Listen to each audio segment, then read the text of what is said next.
Oh man, what's the business?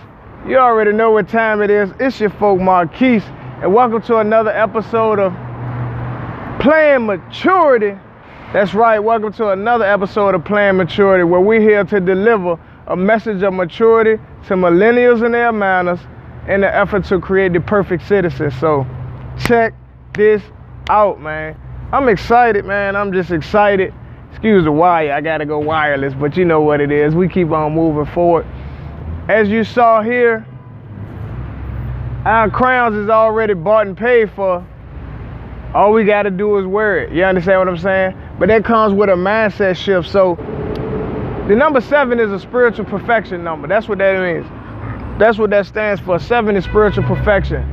Today's episode is ain't no turning back. Ain't no turning back. All right. At this point, as we see what took place with George Floyd's situation and the officer murdering him on camera, ain't no turning back. Right here in Richmond, it has affected so much. Y'all saw with last episode and the episode before that, we got statues that literally got pulled down by citizens, and even they have agreed, we're waiting to see, but the council and the government has agreed to actually take down the statues of the Confederate leaders from times past. It's a whole lot of mixed feelings, but this should be expected. You understand what I'm saying? We in the capital of the Confederacy, the former Confederacy, Richmond, Virginia, or the capital of the Old South. So that's what this is about. Right here, I'm in Southside, South Richmond, and there are a few streets that are named by these individuals. I'm not too sure about Midlothian. This is Midlothian Turnpike right here, but down there we got Maury Street, and that was one of the statues that was affected, the Maury statue on Monument Avenue. Then they also have, trying to get my bearings, I believe it's this way. I'm a little, you know what I'm saying right now, but Jefferson Davis Highway.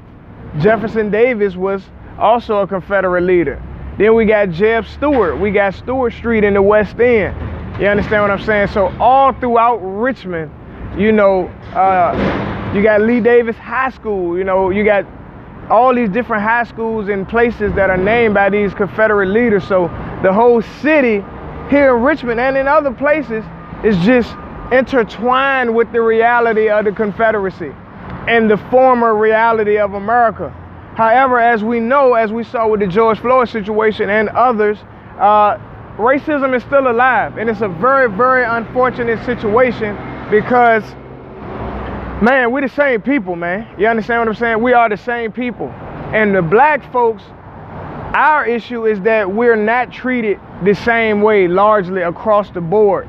You understand what I'm saying? So that's where the pain comes from us being treated less than with the redlining and saying you can't move to certain areas, and then, you know, Jim Crow law back in the day, and having to even implement affirmative action where a white man could be the same qualified or less, and the black man and the white guy would get the job, you know. So, you know, so many people try to act blind to the reality of racism and the reality of systemic racism, and that's where a lot of the pain comes from with people of color. You understand what I'm saying?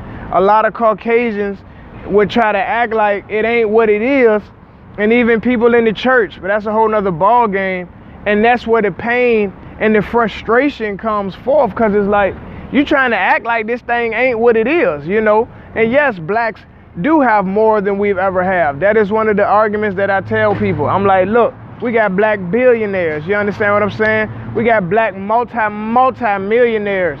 So that's still a reality.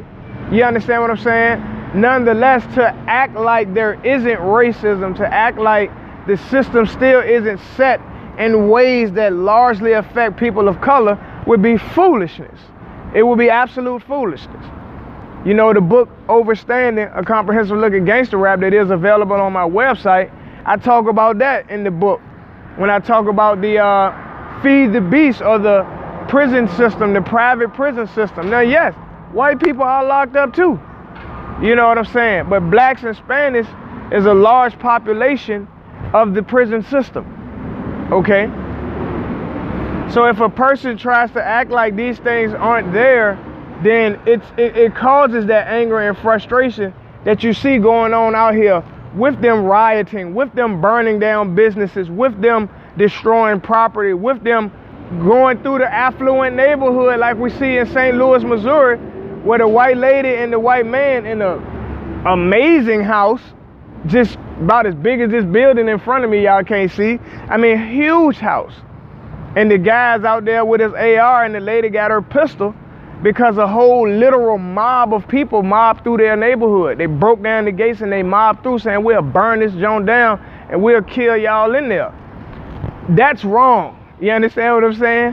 However, I understand. Because of the system and the way that things have been structured in a general sense, poverty is a reality. I know in the Bible, the scriptures say the poor are going to be with you always. And this is a no shame plug. See the shirt that I'm wearing? This is one of the businesses that I promote to put people in a position to change their financial situation. You see what it says. Repair your credit, eliminate debt, access to private banks, and so forth and so on. But the mindset of people is so deeply, the mindset of individuals that they would say, that's probably a scam, that's probably a this, that's probably a that, and many times won't even go in and do the research to check it out. But they will complain about the system that's out here. And that's one of my gripes.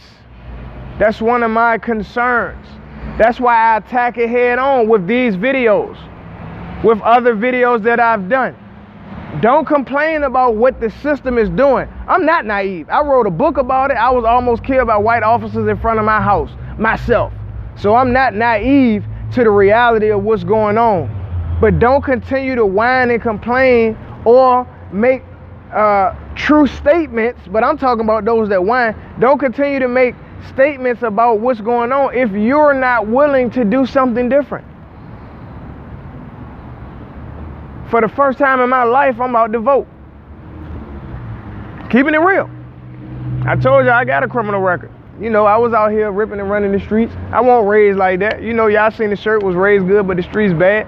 You know, I had other family members that was in a criminal activity, but my immediate family and what I came up with, you know, that wasn't the type of lifestyle that they was leading. You know, yeah, a lot of my folks was, you know, drinking their alcohol and smoking cigs, talking trash, and, you know, they might go gamble.